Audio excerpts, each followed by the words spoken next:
Hi, I'm Jonathan Edwards, Communications Manager with Nash County, and today we're at the Bailey Middlesex Park, home of Nash County's newest facility, the Southern Nash Senior Center. Check it out next on Nash County Now.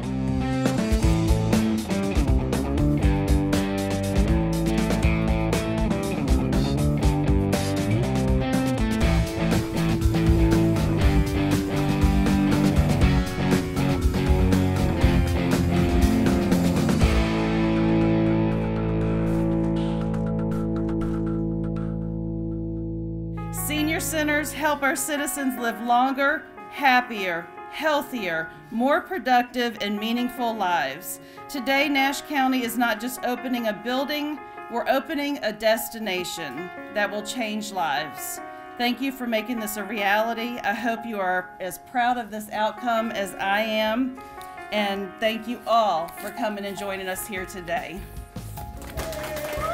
Well, we are at the ribbon cutting and grand opening ceremony of the new Southern Nash Senior Center in Bailey, North Carolina.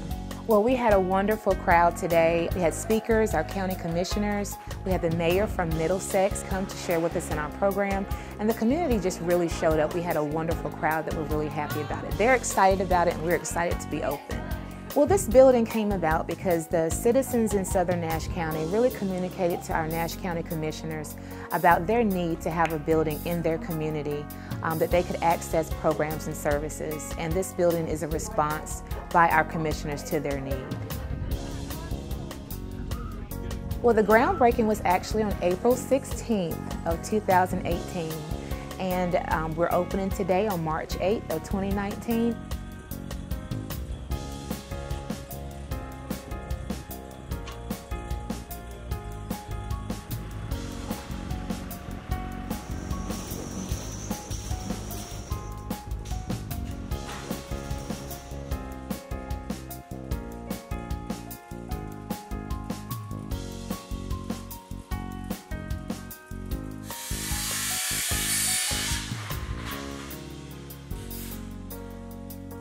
It's been a process. We've had wonderful people working with us through storm days and bad weather days and the ground being wet, but it's finally here. We couldn't be more proud of how it turned out. We have full-time staff here. We will be open from Monday to Friday, 8 a.m. until 5 p.m.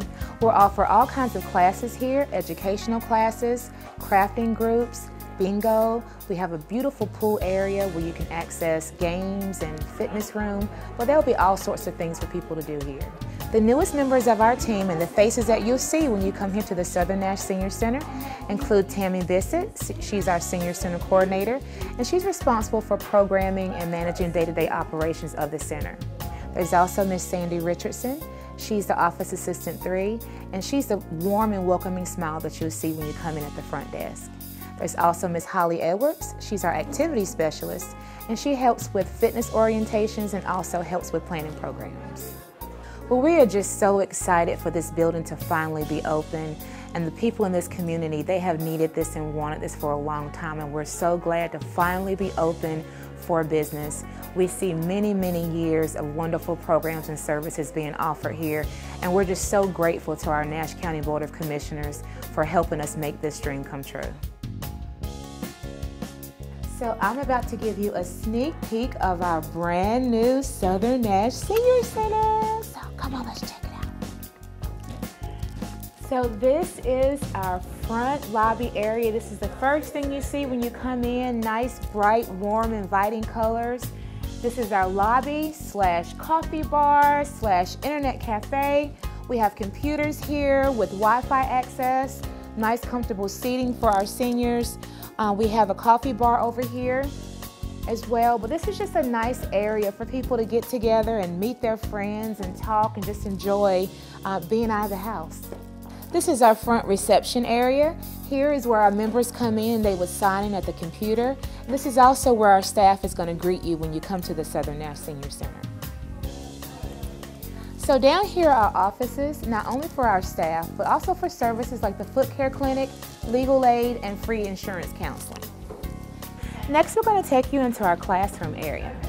So this space right now is opened up to be one large multi-purpose room, but we do have the ability to be able to close the dividers and form two smaller classrooms.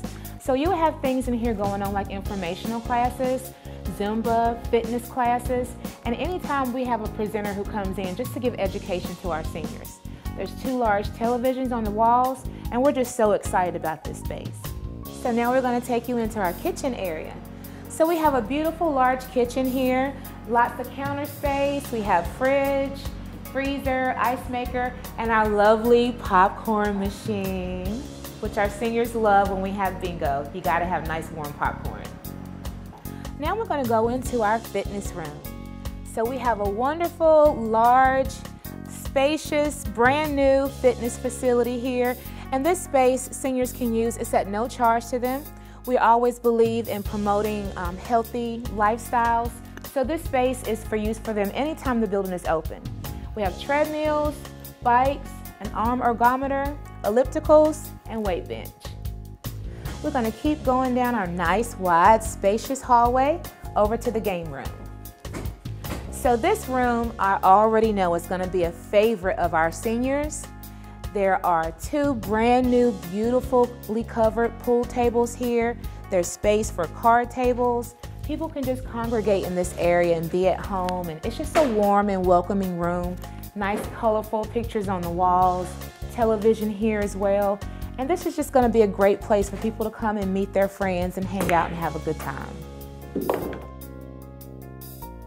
So for the citizens and seniors of Southern Nash County, stay tuned for more because the best is yet to come.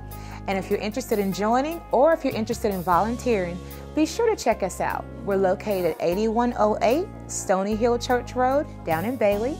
And if you want to give us a call, the number is 252-235-4303. When we come back, Nash County 911 goes all out for their training.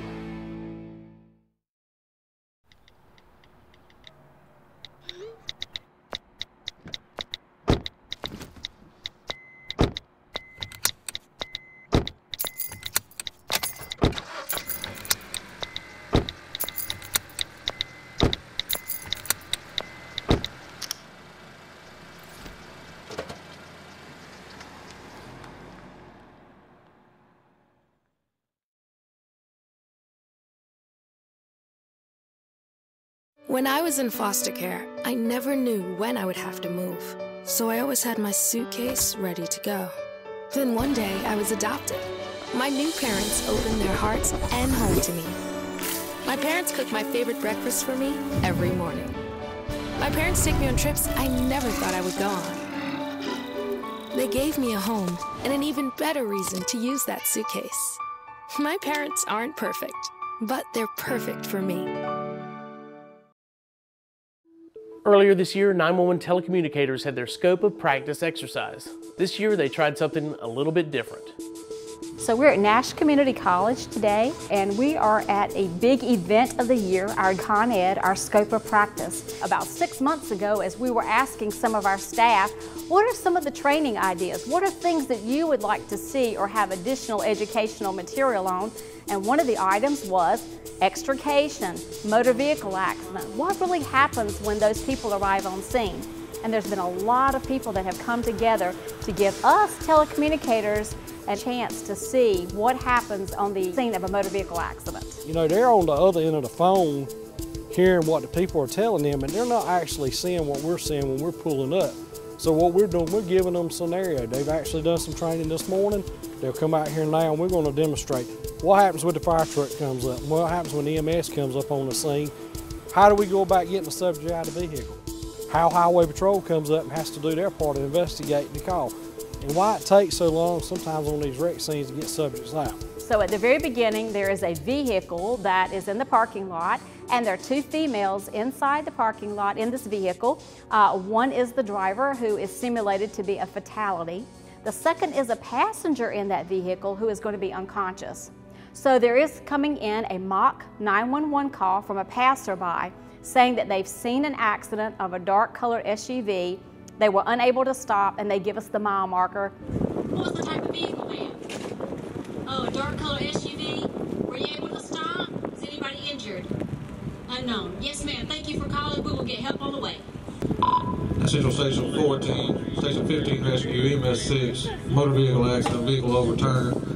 US 64 eastbound at the 460 mile marker. Unknown reference PI, anyone pinned or trapped. Emergency response. Kenmore, engine 14 en route. EMS 6 en route. Kenmore, EMS 6 en route. There'll be a fire engine and an ambulance come in first. After it's dispatched out, there'll be a pause, just like if it was a true fact of a call. There'll be a squad truck that'll come in that'll have the extrication equipment on it. Then there'll be another engine that'll come in and it'll block the traffic up the road. There'll be a deputy sheriff that'll back up a little up further back. He'll block off the road. And we've simulated this in a parking lot, but it gives a true nature of what's going on. They're going to actually start the process of getting them out of the vehicle. They'll stage the car, they'll actually make sure the car's secure so it won't move, won't do anything. So we'll start the extrication process. We'll take the doors off, roll the top back, do everything in a process that it would take to get them out. They did call for a helicopter, but just as in real life, due to the weather that we had today, Vidant East Care was unable to fly. And so we had to take care of that patient by a ground unit. Once all that's done, Highway Patrol will come up and start their process. How do you process a fatality in a vehicle during a wreck scene? What do we do to make sure everything's legally and right, to make sure everything's investigated where it needs to be? We communicate with everything we do on this with every channel of every unit. There'll be an incident commander, a safety officer, a staging officer, landing zone officer. All these people will come into play, but they all operate under one incident commander, so that way the scenes are taken care of. After this is over with, we're going to do actually debriefing. We're going to take them inside, set them down, and I've got 5 people lined up for a panel, and they'll start asking questions. Ask this panel any question you want to know of something you didn't understand, and I'm going to interject questions to that panel so they can actually have input into it also. Bobbitt's Wrecker had to provide us a vehicle today to use in this simulation. We also had Coopers, Volunteer, Fire and Rescue. We also had the Forest Service. We had Nash Community College, who provided the classroom for our indoor training today, panel discussion, as well as the facility and the parking lot. We also had the North Carolina State Highway Patrol, the Nash County Sheriff's Office, Pitt Vidant East Care, Nashville Fire Department, Nash County EMS, Nash County Emergency Management, and in addition to that, our 911 Emergency Dispatch Academy cadets, that's a co-sponsor between Nash County and Nash Community College. We had some of our cadets here participating as the victims.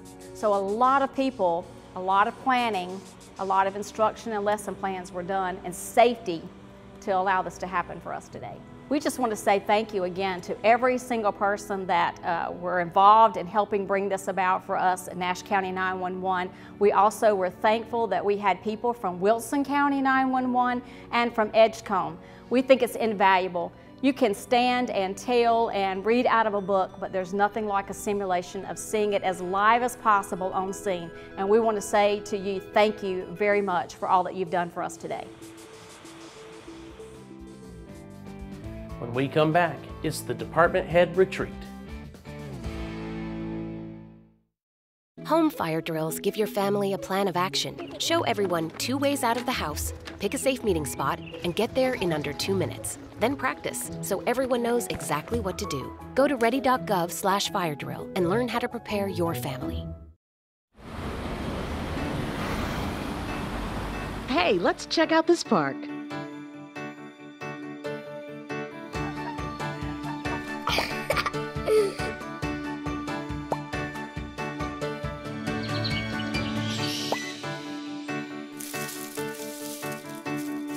Oh, wow, that's really cool.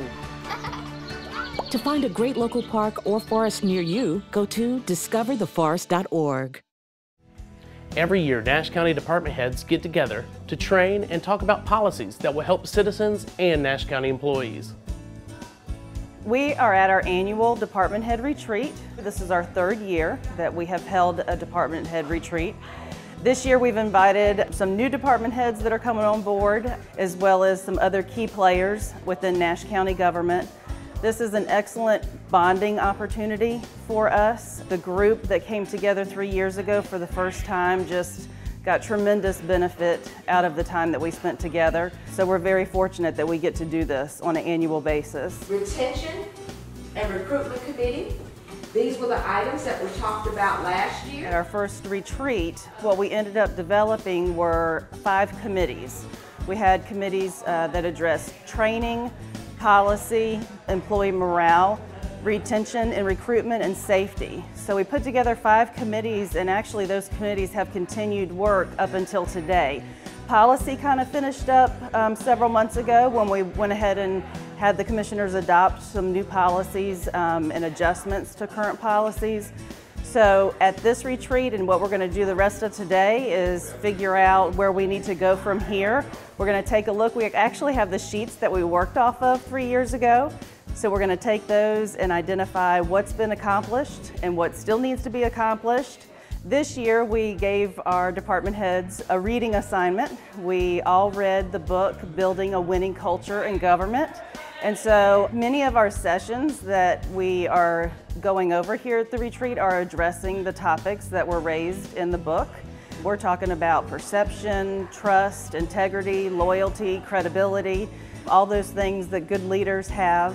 Doing some training on our procurement policy, doing some training on just policy in general. We actually have for the first time a manual, handbook for our department heads. So we went on a review through that yesterday. And just a very thorough overview of the book and spending time together and having some fun. That does it for this episode of Nash County Now. We'll leave you with scenes from this year's Citizens Academy.